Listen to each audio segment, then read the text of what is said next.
자, 오늘 말씀은 이제 그 전에 지지난주에 보았던 압달락과 연결이 되어 있는데 우리말 성경 이렇게 번역을 했어요. 내가 이것으로 형제를 깨우치면, 이것으로, 압달락을 보지 않으면 도대체 이게 뭔지를 알 수가 없죠. 이것으로 형제를 깨우치면, 이것이 뭐겠습니까?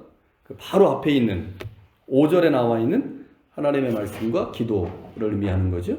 하나님의 말씀과 기도로 형제를 깨우치면 그 사람이 그리스도의 좋은 일꾼이 될 뿐만 아니라 그것으로 인해서 너도 양육을 받게 될 것이다. 이렇게 말씀을 하고 있습니다. 자, 디모데 전서에 나오는 여러 가지 내용 중에 가장 중요하게 다루어져야 할 내용이 이단에 관한 문제입니다. 1절에서도 이야기를 했었고요. 4장 1절부터 5절까지 우리 바로 압달락에서는 미래에 나타나게 될 이단에 대해서 말씀을 했죠.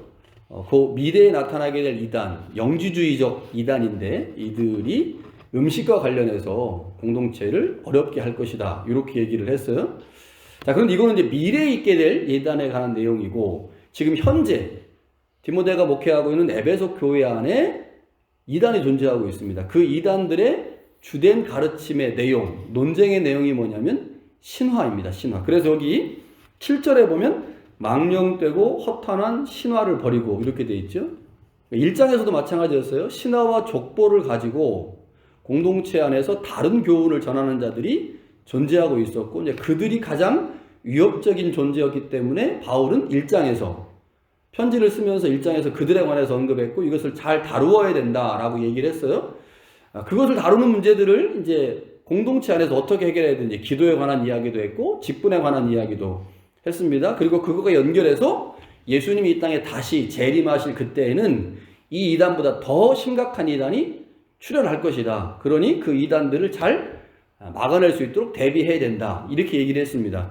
그런데 바울에게 여전히 중요한 관심은 현재죠, 현재. 그러니까 미래에 일어나게 될 이단보다 더 중요한 것은 지금 디모데가 목회하고 있는 에베소 교회 안에 있는 현재 이단입니다. 이들의 문제를 어떻게 디모데가 해결할 것이냐, 이것이 이제 바울에게 가장 중요한 관심사죠. 그래서 4장 1절부터 5절까지 미래에 있게 될 이단에 관한 이야기를 하다가 다시 6절에서 현재로 돌아옵니다. 현재로 돌아와서 현재 공동체 안에 있는 이단에 관한 문제를 다시 언급을 하죠. 바울은 그 문제를 해결하는 핵심에 목회자 디모데가 있다고 생각했습니다. 마찬가지인 것 같아요. 담임 목사가 신학적으로 잘 정립이 되어 있어야 하죠. 담임 목사가 신학과 성서에 또 교리에 올바로 서 있지 않으면 교회 안에 어떤 이단이 출현했을 때 그 이단의 문제를 잘 해결하지 못할 것입니다. 그러니까 영적 리더인 이제 목회자에게 굉장히 중요한 책무가 그런 문제들을 해결함에 있어서 맡겨지는데, 바울도 역시 그렇게 생각을 한 것 같아요. 디모데가 중요하다. 그래서 디모데가 그 일들을 잘 감당하려면 5절에 언급한 하나님의 말씀과 기도를 무기로 잘 갖고 있어야 된다는 거죠. 그것으로 형제를 깨우치면 이단에 속한 자들이 돌아오게 될 것이고, 그 일로 말미암아 성도를 가르치고 훈계하고 설득하는 과정에서 디모데에게 좋은 유익이 생깁니다. 하나님의 말씀과 기도로 누군가를 설득하고 가르치고 깨우쳐야 되기 때문에 깨우치게 하고 있는 디모데가 하나님의 말씀에 대한 더 깊은 이해를 갖게 돼요. 그래서 우리가 어떤 것들이 이제 잘 모르다가도 누군가에게 뭔가를 가르치려고 하면 그 가르치는 과정에서 그 배우는 사람도 이득이 있지만 그것을 가르치는 사람도 그 내용들을 더 확실하게 숙지하기 때문에 효과가 있잖아요. 바울이 그 얘기를 하는 겁니다. 네가 하나님의 말씀을 잘 가르치면, 기도로 그 말씀을 잘 설득하고 그 말씀을 잘 전하면 깨우침을 받은 형제도 돌아오게 될 것이고 너도 그 안에서 양육을 받게 될 것이다. 그러니 공동체 안에 있는 이 어려운 문제를 잘 해결하기 위해서 하나님의 말씀을 붙들어야 된다라고 지금 바울이 말을 하죠. 그러면서 7절에 지금 공동체 안에 존재하고 있는 이단의 문제가 무엇인지 다시 한번 언급합니다. 망령되고 허탄한 신화를 버려라. 이게 지금 에베소 교회 안에 있는 가장 중요한 현안입니다. 가장 중요한 문제. 자, 그런데 바울이 7절에서 망령되고 허탄한 신화를 버려라. 대신에 가져야 될 것이 있다. 그것은 경건이다. 경건. 이렇게 얘기해요. 이 경건이라는 단어를 신약성서에서 한번 쭉 찾아봤습니다. 15번 나옵니다. 이 단어가, 이 경건이라는 단어가 15번 나오는데, 우리가 잘 알고 있는 경건에 관한 말씀이 야고보서 1장에 나와요. 경건은 환난 중에 고아와 과부를 돌보는 것이다. 우리가 알고 있거든요. 한번 나오죠? 목회서신, 디모데전서, 디도서의 목회서신에 경건이라는 단어가 13번 나옵니다. 그리고 디모데전서, 우리가 지금 보고 있는 디모데전서에 9번 나와요. 그러니까 신약성서에 총 15번 나오는데 그 15번 중에 9번이 디모데전서에 나와요. 그러니까 디모데전서를 이해하려면 뭘 이해해야 돼요? 이 경건이라는 단어를 이해해야 됩니다. 이 경건이라는 단어가 헬라어에서 우리말로 번역될 때 조금 잘못 번역된 감이 있습니다. 그래서 우리는 경건이라고 하는 단어를 좀 잘못 이해하고 있는데, 요 헬라어로 이 경건이라는 단어를 찾아보니까 유세베이아입니다. 유세베이아. 이 말의 뜻이 뭐냐면 잘 섬기다라는 뜻입니다. 잘 섬기다. 그러니까 내가 경건하다라고 하는 것은 하나님을 잘 섬기는 거예요. 그 잘 섬기면 뭐를 의미합니까? 그 사람의 신앙의 태도와 행동을 의미하죠. 마음가짐을 의미하는 게 아닙니다. 이 경건이라는 것은. 그래서 우리가 이제 보통 경건하면, 저 사람 참 경건해. 그러면 저 사람의 마음가짐이 바르고 몸가짐이 바르게 조용하거나 정숙하거나 뭐 이런 개념들을 우리가 이제 경건이라고 생각을 하잖아요. 그 경건이라는 말의 의미가 그런 거거든요.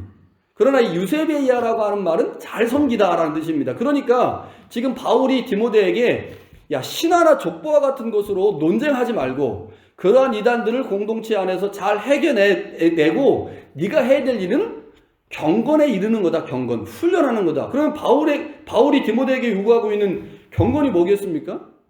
바울이 디모데에게 요구하고 있는 경건은 하나님의 말씀을 잘 이해해서 형제들을 깨우치고 그들을 주님께 돌아오게 하는 겁니다.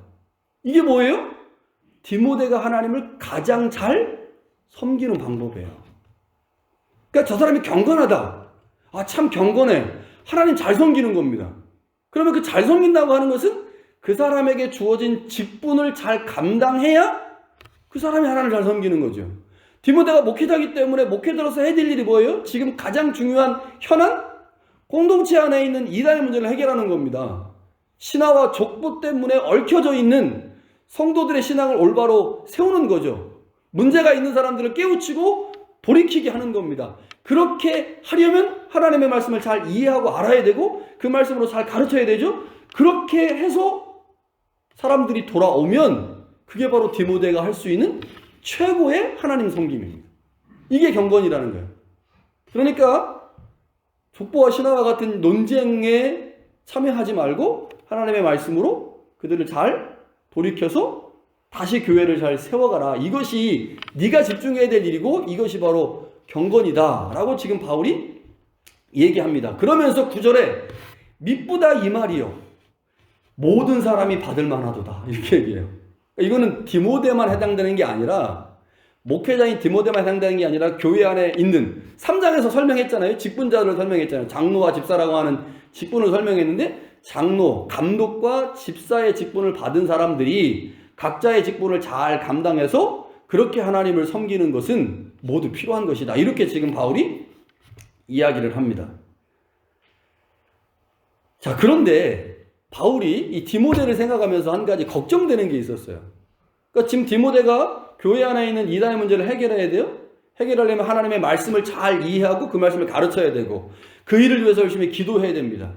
말씀과 기도로 형제를 깨우치면 그 사람이 돌아올 뿐만 아니라 디모데도 성숙될 것이고 그렇게 디모데는 하나님의 교회를 섬기고 하나님을 섬기는 일을 할 거예요. 그런데 그 섬기는 일을 해야 하는 디모데에게 약점이 있었다는 겁니다. 그 약점이 뭐냐? 연소함이에요. 연소함. 자, 그런데 이 연소함이라고 하는 단어를 그 당시 상황에서 한번 찾아보니까 바울 당시에 헬라 세계에서 연소함이라는 단어는 대략 40세 이하의 남자를 가리킬 때 쓰는 말이었어요. 그러니까 분명히 디모데가 40 이하였다는 거죠. 자, 요한복음에 보면요, 예수님을 다른 사람들이 막 힐난하고 뭐 얘기할 때, 예수님이 이제 아브라함을 내가 배웠다, 아브라함을 내가 만났다, 보았다, 이렇게 하니까 사람들이 말하기를, 아니, 저게 40도 안 된 게, 이렇게 얘기하거든요. 그러니까 그 당시에 이 40이라고 하는 게 나이를 먹었느냐, 안 먹었느냐의 기준점이었어요. 그러니까 연소함이라고 하는 것은 분명히 이 디모데가 40이 안 됐다는 거죠. 자, 디모데가 몇 살쯤이었을까 한번 추정을 좀 해봤습니다. 자, 디모데가 바울의 사역에 합류한 게 사도행전에 의하면 2차 전도 여행 때예요. 2차 전도 여행이 언제 일어났냐? AD 49년에서 52년입니다. 그러니까 49년에서 52년 사이에 디모데가 바울의 사역에 합류를 했어요. 대략 한 50년이라고 생각해 보세요. 한 50년쯤에 합류를 했습니다. 그때 디모데의 나이가 14에서 15세였어요. 그러니까 14에서 15세에 합류를 했습니다. 50년에 15세였어요. 자, 그런데 디모데 전서가 언제 쓰였느냐? 64년에서 65년에 쓰였습니다. 그러니까 65년이라고 생각해 보세요. 그러면 디모데가 사역을 시작한 후로 15년이 지난 후에 디모데 전서가 쓰였어요. 그때 디모데의 나이가 몇 살이었어요? 15살이면 15년이 지났으니까 지금 디모데 몇 살입니까? 30입니다. 30. 지금이야 사역자가 30이면 애죠. 그렇죠? 사역자가 30이면 애입니다. 애. 그렇게 애라고 생각되죠. 그런데 예수님이 사역을 시작한 게 몇 살입니까? 30세쯤에 시작했어요. 누가복음에 보면 정확하게 30인지 모릅니다. 누가복음은 30세쯤이라고 돼 있어요. 그러니까 30세쯤 시작했어요. 그러니까 디모데가 사역을 시작한 때나 예수님이 사역을 시작하실 때나 비슷해요. 그리고 그 당시는 지금보다 훨씬 더 수명이 짧았기 때문에 30세면 어른 중에 어른이죠. 나이를 많이 먹었느냐 안 먹었느냐를 구분하는 기준이 40세였으니까 40세 넘으면 지금으로 말하면 할아버지예요. 40세가 안 되면 청년이고 장년, 청년. 그러니까 디모데가 30세쯤 되었다. 연소합니까? 안 합니까? 예, 제가 지금까지 설명한 거로 보면 연소한 게 아니에요. 연소한 게 아닙니다. 그런데 바울은 디모데를 뭐라고 얘기해요? 연소하다, 이렇게 연소하다. 그러면 뭘 의미할까요? 물리적으로 디모데가 나이가 어리다라고 하는 것을 의미하는 게 아닐 거라는 겁니다. 그럼 뭘까요? 바울이 왜 디모데를 향해서 연소하다, 너는 참 연소하니까 이렇게 해라 라고 말할까요? 아마 이것은 디모데가 목회하고 있는 에베소 교인의 평균 연령과 비교했을 때 어렸던 것 같습니다.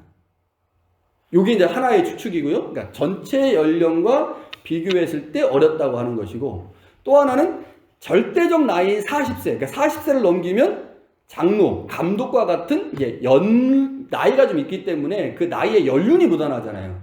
그런데 아직 디모데는 그러한 연륜이 묻어나는 나이는 아닌, 약간은 혈기가 있고 약간은 충동적일 수 있는 나이의 사람이다. 이걸 의미하는 것 같아요. 그러니까 무엇이 정답인지는 모릅니다.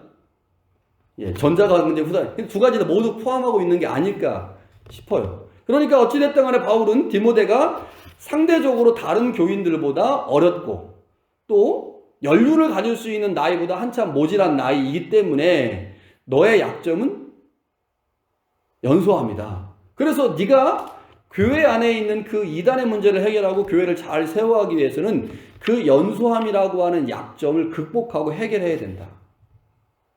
그 두 가지를 제시합니다. 두 가지를. 첫 번째는 뭘까요? 첫 번째는 모범을 보여라입니다. 모범을 보여라. 제가 처음에 여기 새순교회 담임 목사로 올 때 나이가 만 40이었습니다. 만 40. 만 40. 예. 요 기준으로 하면 저는 연로한 쪽에 들어와서 목회했는데, 제가 담임 목사를 시작할 때 만 40이었는데 만 40에 담임 목사를 시작하는 사람이 많지 않았어요. 그러니까 지금은요, 뭐 45세, 50세에도 담임 목사를 시작하기 때문에 그렇지 않았습니다. 근데 이제 이태기 장로님께서 이런 말씀을 하셨어요. 이런 말씀을 다른 교인들한테. 장로님이 이제 이태기 장로님 59년생이세요. 그러니까 저보다 14살이 많으신데, 14살 반년이 많으신데, 1월이시고 저는 10월이니까. 근데 이태기 장로님이 다른 분들에게 담임 목사님이 어리시니, 젊으시니 우리가 더 예의를 갖춰야 됩니다. 근데요, 재밌는 게, 저 이전에 이제 이상철 목사님이 담임 목사님이었잖아요. 이상철 목사님하고 이태기 장로님하고 동갑이에요. 친구처럼 지냅니다. 그러니까 허물없이 할 수 있어요. 담임 목사한테 선임 장로가. 그런데 아이가 한참 어리면 더 예의를 갖추지 않으면 관계가 문제가 생길 수가 있다고 판단하신 것 같아요. 그래서 본인도 저한테 더 예의를 갖추셨고, 또 함께 사역하는 다른 직분자들에게도 담임 목사가 어리니 더 예의를 갖춰야 됩니다 라고 얘기를 하셨거든요. 근데 그 얘기를 들으면서 내가 이 장로님들, 그리고 집사님들, 권사님보다 나이가 어리지만 그럼에도 불구하고 리더로서 교회를 잘 이끌어가기 위해선 내가 해야 될 가장 중요한 일은 본을 보이는 거겠구나 라는 생각을 했어요.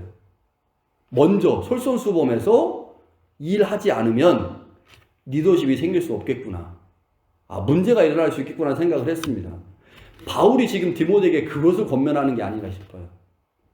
그래서 바울이 뭐라고 말하냐면요. 아무도 그대가 젊다고 해서 그대를 업신여기지 못하게 하십시오. 도리어 그대는 말과 행실과 사랑과 믿음과 순결에 있어서 믿는 이들의 본이 되십시오.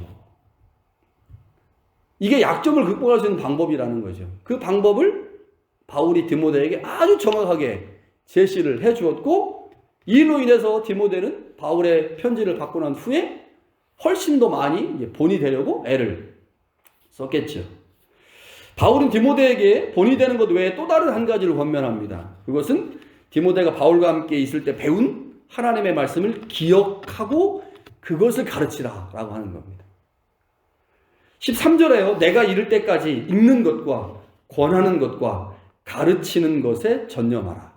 14절에는요. 내 속에 있는 은사 곧 장로의 회에서 안수받을 때 예언을 통하여 받은 것을 가볍게 여기지 말라. 이렇게 말합니다. 그리고 15절과 16절에는요. 그 일을 계속 진행해라. 이렇게 권면을 하지요. 그렇게 되면 디모데도 그리고 그 가르침을 듣는 모두도 구원을 받을 것이다. 이렇게 얘기를 합니다. 여러분, 교회를 세워야 하는 사명을 받은 사람이 디모데입니다. 디모데만 받은 건 아니죠. 우리 모두 받았습니다. 저도 받았고 여기 앉아 계신 여러분들 모두가 교회를 세워야 되는 사명을 받았어요. 그런데 그 교회를 세워야 되는 사명을 받은 우리에게 교회가 그냥 우리가 기도하고 말씀 전하고 같이 목장 모임하고 이러면 교회가 쭉쭉쭉 세워지고 교인들이 늘어나고 하나님의 나라 일이 왕성하게 얼마나 좋겠습니까? 그런데 그렇지 않잖아요. 끊임없이 교회에는 문제가 있습니다. 에베소 교회에도 많은 문제가 있었고 우리 교회도 많은 문제가 있어요. 근데 중요한 것은 문제가 아니고 그 문제가 일어났을 때 문제를 어떻게 해결해내느냐, 문제를 어떻게 진단하고 어떻게 문제를 풀어가느냐, 이게 중요하잖아요. 그런데 그 문제를 풀어가려고 하는 당사자들에게 그 문제를 해결하지 못하게 만드는 요소들이 존재하는데 그게 바로 그들이 가지고 있는 약점이라는 거죠. 약점. 그 약점을 잘 보완해낼 수 있다면 그 사람의 강점이 발휘되면서 훨씬 더 잘 교회가 세워질 것입니다. 우리 윤 목사님께서 이제 기도하실 때 몇 주간 담임 목사를 위해서 기도합시다 라고 하면서 우리 목사님이 가지고 계신 은사가 잘 발휘되고 잘 나타나서 교회를 잘 세워야 돼. 이런 기도를 하셨단 말이에요. 굉장히 중요한 거죠. 제가 가지고 있는 장점이 있잖아요. 근데 그 장점이 잘 드러나려면 제 약점이 감춰져야 되거든요. 약점이 막 드러나 보세요. 그 약점 때문에요. 강점이 하나도 드러나지 않습니다. 그러니까 강점이 드러나려면 우리 안에 있는 모두가 가지고 있는 약점이 감춰져야 되는데 그 약점이 어떻게 감춰지냐? 바울은 디모데에게 본을 보여라. 그리고 하나님의 말씀에 집중해라. 이렇게 말했단 말이에요. 자, 그런데 우리가 가지고 있는 이 약점이 제가 오늘 설교 제목을 뭐라고 정했냐면 약점이 복이 되는 이렇게 정했어요. 이게 다 알고 있는 얘기입니다. 자, 그런데 왜 이렇게 했냐? 약점이 있는 경우에 두 가지 반응이 있어요. 하나는 그 약점 때문에 이상하게 행동을 합니다. 그 약점을 가리려고. 괜히 도둑이 지발절인 것처럼 말도 안 했는데 갑자기 그렇게 하는 경우 있잖아요. 그런데 또 다른 하나는요. 약점이 있기 때문에 그 약점 때문에 하나님을 더 의지하고 약점 때문에 하나님 앞에 더 기도한다는 거죠. 여러분, 그렇게 되면 약점은 오히려 하나님의 사역을 더 잘 감당하게 하는 복이 될 수 있는 거죠. 바울이 디모데에게 그것을 요구한 것이 아닌가 싶어요. 연소함이 분명히 너에게 약점이다. 그러나 그 약점을 약점으로 생각하지 말고 그 약점을 보완하기 위해서 하나님의 말씀을 더 깊이 이해하고 더 많이 기도하고 하나님을 더 많이 의지한다면 그 약점이 곧 복이 돼서 하나님의 교회를 잘 세워가게 될 것이다 라고 얘기를 하죠. 여러분, 약점 없는 사람 없죠? 다 약점이 있습니다. 저도 약점 있고 여기 계신 분들 다 약점이 있어요. 그런데 하나님은 그 약점을 하나님의 거룩한 사역을 위한 통로로 쓰길 원하시니까 여러분, 약점을 발견할 때 그 약점 앞에서 좌절하지 마시고 그 약점을 새롭게 하시고 약점을 보완해 줄 수 있는 하나님께 더 기도하시고 더 의지하시고 더 매달릴 수 있어야 할 것입니다. 오늘 기도하면서 여러분이 발견한 여러분의 약점들을 하나님 앞에 내어놓고 그것을 위해서 기도할 수 있는 그런 은혜가 우리 가운데 있기를 간절히 축원합니다.